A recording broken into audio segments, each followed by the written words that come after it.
Êtes-vous aux prises avec l'obésité, le surpoids et la bataille constante de la balance?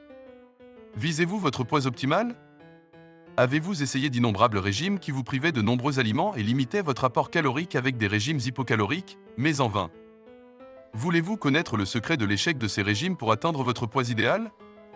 Rejoignez le docteur Jamil Al-Qudsi alors qu'il vous souhaite la bienvenue dans cet épisode intrigant.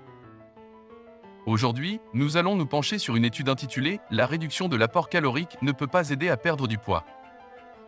Cette recherche suggère que même si l'augmentation de l'apport calorique provenant des aliments entraîne une prise de poids, un fait scientifiquement prouvé, étonnamment, la diminution des calories alimentaires ne conduit pas nécessairement à la perte de poids souhaitée. La raison en est que la perte de poids est régie par une myriade de mécanismes complexes.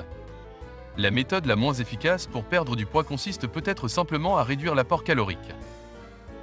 Lorsqu'on diminue son apport calorique en adoptant un régime alimentaire strict, cela entraîne des changements hormonaux dans l'organisme, affectant le métabolisme.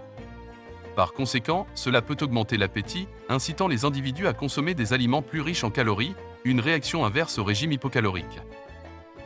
Souvent, la perte de poids due à un régime strict et à un apport calorique réduit n'est perceptible que dans les premiers jours. Une étude a indiqué que le poids diminuait après le jeûne et l'arrêt de la prise alimentaire.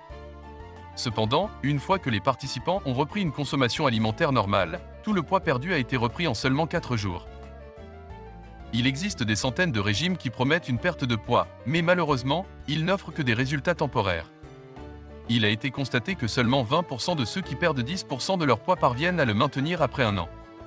Pendant ce temps, 80% retrouvent leur poids antérieur avant de suivre un régime, et très peu d'entre eux parviennent à maintenir leur poids pendant 5 ans.